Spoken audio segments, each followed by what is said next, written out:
समंदर के तल से रेत निकालने वाला नीदरलैंड्स का एक जहाज। इस जहाज को ट्रेलिंग सक्शन हॉपर ड्रेजर कहा जाता है। अक्टूबर 2020 में इसकी लोकेशन इंडोनेशिया के तटीय शहर माकासर के करीब एक नए बंदरगाह के पास रिकॉर्ड की गई। यहां सुलावेसी की प्रांतीय सरकार समंदर में रेत भरकर नई जमीन तैयार करना चाहती है। तट को बचाने के लिए छिछले समंदर से रेता बजरी निकाली जा रही है, लेकिन पर्यावरण पर इसका इतना बुरा असर पड़ रहा है कि स्थानीय लोगों के साथ झड़पें हो रही हैं।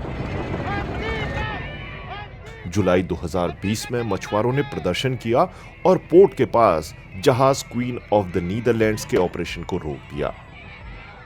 मछुआरों का कहना है कि इस रेत खनन से पर्यावरण को नुकसान हुआ है, जिसके कारण उनकी आमदनी घट गई है।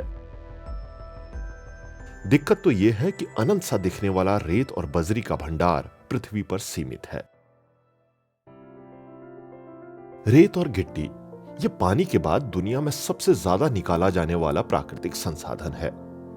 हम रेत और गिट्टी का इस्तेमाल उद्योगों, निर्माण, टेक्नोलॉजी और दवाओं में करते हैं। अभी ऐसा कोई सटीक डेटा नहीं जो बता सके कि दुनिया भर में हर साल कितनी रेत खोदी जाती है।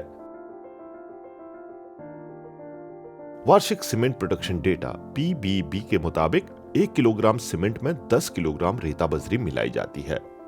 इस लिहाज से देखें तो पूरी दुनिया हर साल 47 से 59 अरब टन रेत खोदती है।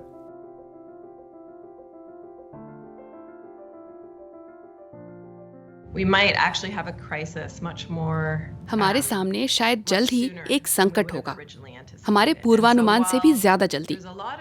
दुनिया भर में बहुत ही ज्यादा रेत है तो, लेकिन इसमें निर्माण योग्य बालू या बजरी सीमित है। हम कंस्ट्रक्शन या कंप्यूटर चिप बनाने के लिए रेगिस्तान की रेत इस्तेमाल नहीं कर सकते। चाहे एशिया हो या उत्तरी अमेरिका, हर जगह शहरों के निर्माण के लिए सबसे अच्छी रेत या तो तटीय इलाकों से आती है या फिर नदियों से।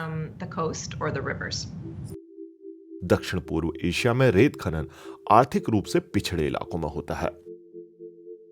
अमीर देशों में शामिल सिंगापुर लंबे समय तक रेत का बड़ा खरीदार बना रहा। समंदर के ऊपर नए इलाके बसाने के लिए उसे रेत की सख्त जरूरत थी। रिकॉर्डों को देखें तो 1942 से आज तक सिंगापुर का भू क्षेत्रफल 20% ज्यादा बढ़ चुका है। इस दौरान सिंगापुर ने पड़ोसी देशों से 50 करोड़ टन से ज्यादा रेत खरीदी। अनुमान है कि 2030 तक सिंगापुर का जमीनी हिस्सा 30% बढ़ जाएगा और ये सब कहीं और खोदी गई रेत पर टिका होगा। सिंगापुर का ये मॉडल पर्यावरण पर गहरी चोट है। रेत का अंधाधुंध खनन प्रकृति को तबाह करता है। इसका असर जीवों, वनस्पतियों और करोड़ों लोगों की आजीविका पर पड़ता है और विवाद उपजने लगते हैं। अब एक के बाद एक कई देश सिंगापुर को रेत बेचने पर बैन लगा चुके हैं। समुद्री रेत का खनन पहले ये दूसरे देशों या पड़ोसी देशों के लिए होता था, लेकिन अब निजी और राष्ट्रीय रणनीति के तहत रिक्लेमेशन प्रोजेक्ट्स की संख्या बढ़ने लगी है। समुद्र पर द्वीप या जमीन स्थापित करने की योजनाओं के कारण तटीय इलाकों में समुद्री रेत खनन को बढ़ावा मिल रहा है। ऐसा ही एक प्रोजेक्ट माकासर के पानी में चल रहा है। घनी आबादी के बावजूद इंडोनेशिया की एक प्रांतीय सरकार ने यहां पास के समुद्र तल से रेत निकालने को मंजूरी दे दी है। खनन के लिए जिन साइट्स को स्वीकृत किया गया है वे नेशनल पार्क और मछलियों के मशहूर इलाकों के करीब ही हैं। ये जहाज 30,000 घन मीटर से ज्यादा रेत स्टोर कर सकता है। हर दिन मछलियों की बहुतायत वाले इलाके में ये जहाज 3-4 बार रेत निकालता है। यानी हर दिन फिशिंग एरिया से करीब 1,20,000 घन मीटर रेत नई जमीन स्थापित करने वाले इलाके तक ले जाई जाती है। मछुआरों के गुस्से के कारण 2020 के आखिर में समुद्री रेत का खनन रोकना पड़ा। खनन कंपनी बोस्कालिस पार्टनर्स का कहना है कि समंदर में मछलियां पहले ही खत्म हो चुकी हैं। मछुआरे मछली मारने के लिए विस्फोटक इस्तेमाल कर पहले ही इस इलाके में समुद्री जीवन को खत्म कर चुके हैं। खनन का नकारात्मक असर होता है, लेकिन सब हमने ही खत्म किया है ऐसी बात नहीं है। हम जब कभी निरीक्षण के लिए जाते हैं तो खनन कम कर दिया जाता है, क्योंकि इससे पानी गंदा और मटमैला हो जाता है। इसके अलावा खनन सुबह नहीं किया जाता है। समुद्र से रेत निकालने पर तल बुरी तरह प्रभावित हो सकता है। रेत से भरा यही तल घाटों और तटों की रक्षा करता है।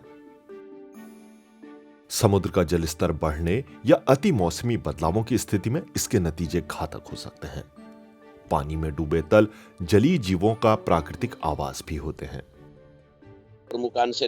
तल की सतह भले ही रेतीली हो, लेकिन उसमें जीवन होता है। रेत की परत के ऊपर भी और नीचे भी, वो भी ऑक्सीजन पर निर्भर। इकोसिस्टम यहीं आकार लेता है।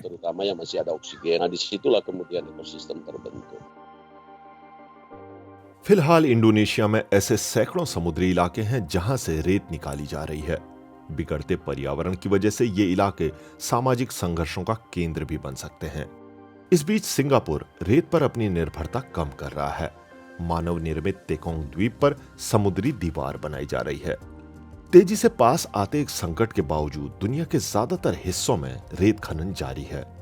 रेत खनन को एक हद तक अक्षय स्रोत की श्रेणी में रखा जाना भी इसकी एक बड़ी वजह है।